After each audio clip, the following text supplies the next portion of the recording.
ಗೃಹಲಕ್ಷ್ಮಿಯ 16 ಮತ್ತು 17ನೆಯ ಕಂತಿನ ಹಣ ಯಾವಾಗ ಬರುತ್ತೆ? ಇದೇ ಎಲ್ಲರ ಕ್ವೆಶ್ಚನ್ ಆಗೋಗ್ಬಿಟ್ಟಿದೆ. ಯಾಕೆ ಅಂತ ಅಂದರೆ 16ನೆಯ ಕಂತಿನ ಹಣ ಸಂಕ್ರಾಂತಿ ಹಬ್ಬಕ್ಕೇನೆ ಜಮಾ ಆಗುತ್ತೆ ಅಂತ ಲಕ್ಷ್ಮಿ ಹೆಬ್ಬಾಳ್ಕರ್ ಮ್ಯಾಮ್ ಅವರು ಕೂಡ ಹೇಳಿದ್ರು. ಆದರೆ ಸಂಕ್ರಾಂತಿ ಹಬ್ಬಕ್ಕೆ ಬರಲೇ ಇಲ್ಲ. ಹಾಗಾದರೆ ಇಷ್ಟೊಂದು ದಿನ ಆಗೋಯ್ತು, ಇದುವರೆಗೂ ಕೂಡ ಬಂದಿಲ್ಲ. 17ನೇ ಕಂತಿನ ಹಣ ಕೂಡ ಬರಬೇಕು, ಅದು ಕೂಡ ಬಾಕಿ ಇದೆ. ಇನ್ನೇನು ಸ್ವಲ್ಪ ದಿನಗಳು ಆಗೋದ್ರೆ ಜನವರಿ ತಿಂಗಳಿನ ಹಣ ಕೂಡ ಬರಬೇಕಾಗತ್ತೆ. ಈ ರೀತಿಯಾಗಿ ಬಾಕಿ ಇಟ್ಕೊಂಡಿರೋದಕ್ಕೆ ಮಹಿಳೆಯರಂತೂ ರೊಚ್ಚಿಗೆದ್ದಿದ್ದಾರೆ ಅಂತಲೇ ಹೇಳ್ಬಹುದು. ಎಲ್ಲ ಫಲಾನುಭವಿಗಳು ಯಾರ್ಯಾರಿದ್ದಾರೆ ಅವರಿಗೆಲ್ಲ ಒಂದು ರೀತಿಯಾಗಿ ಕೋಪನೆ ಬರ್ತಾ ಇದೆ ಕಾಂಗ್ರೆಸ್ ಸರ್ಕಾರದ ಮೇಲೆ ಅಂತಲೇ ಹೇಳ್ಬೋದು. ಯಾಕೆ ಅಂತಂದರೆ ಈ ಒಂದು ಗೃಹಲಕ್ಷ್ಮಿ ಹಣವನ್ನು ನಂಬ್ಕೊಂಡಿರೋವಂಥವ್ರು ಕೂಡ ತುಂಬ ಜನ ಇರುತ್ತೆ. ಕೆಲವೊಬ್ಬರು ನಂಬ್ಕೊಂಡಿರೋದಿಲ್ಲ ಬಿಡಿ, ಅವ್ರ ಕತೆ ಬಿಡೋಣ. ಆದರೆ ನಂಬ್ಕೊಂಡಿರೋರಿಗೆ ಯಾವಾಗ ಬರುತ್ತೋ ಅಂತ ಹೋಗಿ ಚೆಕ್ ಮಾಡಿಸೋವಂಥದ್ದು, ನಮಗೆ ಮಾತ್ರ ಬರಲಿಲ್ವಾ ಇಲ್ಲ ಯಾರಿಗೂ ಬರಲಿಲ್ವಾ ಅವರಿಗೆ ಗೊತ್ತಿರೋದಿಲ್ಲ, ಸುಮ್ಮನೆ ಟೆನ್ಷನ್ ಆಗ್ತಾ ಇರ್ತಾರೆ ನಮಗೇನೋ ಬಂದಿಲ್ವೇನೋ ಅಂತ. ಮತ್ತು ಇದಕ್ಕೆ ಸಿದ್ದರಾಮಯ್ಯನವರೇ ಸ್ಪಷ್ಟನೆಯನ್ನು ಕೊಟ್ಟಿದ್ದಾರೆ ಯಾವಾಗ 16, 17ನೇ ಕಂತಿನ ಹಣ ಬರುತ್ತೆ ಅಂತ. ಅದನ್ನು ನಿಮಗೆ ತಿಳಿಸ್ಕೊಡ್ತೇನೆ.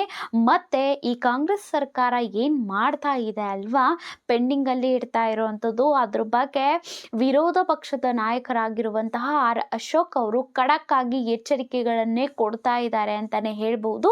ಇವೆಲ್ಲ ಮಾಹಿತಿಗಳನ್ನು ನಿಮಗೆ ಇದೇ ವಿಡಿಯೋದೊಳಗಡೆ ತಿಳಿಸ್ಕೊಡ್ತೇನೆ. ಹಾಗಾಗಿ ಯಾರು ಕೂಡ ಎಲ್ಲೂ ಕೂಡ ಸ್ಕಿಪ್ ಮಾಡ್ದಲೇ ವಿಡಿಯೋ ನೋಡಿ ಅಂತ ಹೇಳ್ತೇನೆ. ಮತ್ತು ನೀವೇನಾದರೂ ನಮ್ಮ ಚಾನಲ್ಗೆ ಹೊಸಬ್ರಾಗಿದ್ದೀರಾ, ಇನ್ನೂ ಸಬ್ಸ್ಕ್ರೈಬ್ ಮಾಡ್ಕೊಂಡಿಲ್ಲ ಅಂತಂದರೆ ದಯವಿಟ್ಟು ನಮ್ಮ ಚಾನಲ್ನ ಸಬ್ಸ್ಕ್ರೈಬ್ ಮಾಡ್ಕೊಳ್ಳೋದನ್ನು ಮರಿಬೇಡಿ ಸ್ನೇಹಿತರೆ. ನನ್ನ ಟೈಮ್ ವೇಸ್ಟ್ ಮಾಡೋದಿಲ್ಲ, ಡೈರೆಕ್ಟಾಗಿ ವಿಷಯಕ್ಕೆ ಬಂದ್ಬಿಡ್ತೀನಿ. ವಿರೋಧ ಪಕ್ಷದ ನಾಯಕರಾಗಿರುವಂತಹ ಆರ್ ಅಶೋಕ್ ಅವರು ಖಡಕ್ ಎಚ್ಚರಿಕೆಯನ್ನು ಕೊಡ್ತಾ ಇರುವಂಥದ್ದು, ಇನ್ನು 2-3 ದಿನಗಳಲ್ಲಿ 16 ಮತ್ತು 17ನೇ ಕಂತಿನ ಹಣ ಅನ್ನುವಂಥದ್ದು ಜಮಾ ಆಗಲೇಬೇಕು ಅಂತ ಹೇಳ್ತಿರೋವಂಥದ್ದು. ಯಾಕೆ ಅಂತಂದರೆ ಕಾಂಗ್ರೆಸ್ ಏನು ಬಂದಿದೆ ಸರ್ಕಾರ ಅಧಿಕಾರಕ್ಕೆ ಬಂದ ನಂತರ ಗ್ಯಾರಂಟಿ ಯೋಜನೆಗಳನ್ನು ಅನುಷ್ಠಾನಕ್ಕೆ ತಂದುಬಿಡ್ತು. ಆದರೆ ಅದು ಕರೆಕ್ಟಾಗಿ ಏನನ್ನು ಕೂಡ ನಿಭಾಯಿಸ್ತಾ ಇಲ್ಲ, ಎಲ್ಲ ಕೂಡ ಪೆಂಡಿಂಗಲ್ಲಿ ಇಡ್ತಾ ಇದೆ. ಅನ್ನಭಾಗ್ಯ ಆಗಿರಬಹುದು, ಎಷ್ಟೋ ತಿಂಗಳ ಅಕ್ಕಿ ಹಣ ಬರಲಿಲ್ಲ, ಗೃಹಲಕ್ಷ್ಮಿದು ಕೂಡ ಪೆಂಡಿಂಗಲ್ಲಿ ಇಡ್ತಾ ಇದ್ದಾರೆ, ಯುವ ನಿಧಿದು ಕೂಡ ಪೆಂಡಿಂಗಲ್ಲಿ ಇದೆ. ಹೀಗೆ ಮಾಡಿದ್ರೆ ಹೇಗೆ? ಕರೆಕ್ಟಾಗಿ ನಿಭಾಯಿಸೋಗಿದ್ರೆ ಮಾಡಬೇಕಾಗಿರುತ್ತೆ, ಇಲ್ಲ ಅಂತಂದರೆ ಏನಕ್ಕೆ ಮಾಡ್ತಾ ಇದ್ದೀರಾ ಇವೆಲ್ಲ ಕೂಡ ನೀವು ಅಂತ ಪ್ರಶ್ನೆ ಮಾಡ್ತಾ ಇರೋವಂಥದ್ದು. ಮತ್ತು ಸ್ವಲ್ಪ ದಿನಗಳಲ್ಲಿ ಅತಿ ಶೀಘ್ರದಲ್ಲಿ ನೀವು 16, 17ನೇ ಕಂತಿನ ಹಣ ಅನ್ನುವಂಥದ್ದು ಫಲಾನುಭವಿಗಳಿಗೆ ಜಮಾ ಮಾಡಬೇಕು ಅಂತ ಎಚ್ಚರಿಕೆಯನ್ನು ಕೊಡ್ತಾ ಇರೋವಂಥದ್ದು.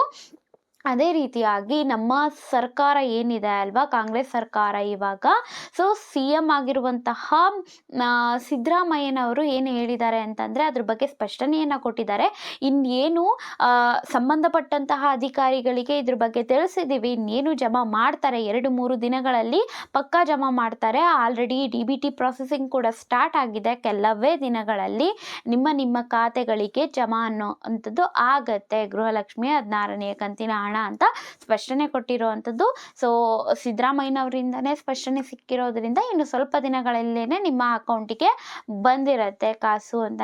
ಈ ಇನ್ಫಾರ್ಮೇಶನ್ ಇಷ್ಟ ಆಗಿತ್ತು ಅಂತ ಅಂದರೆ ಒಂದು ಲೈಕ್ ಮಾಡಿ, ಸಬ್ಸ್ಕ್ರೈಬ್ ಆಗೋದನ್ನು ಮರಿಬೇಡಿ. Thank you for watching.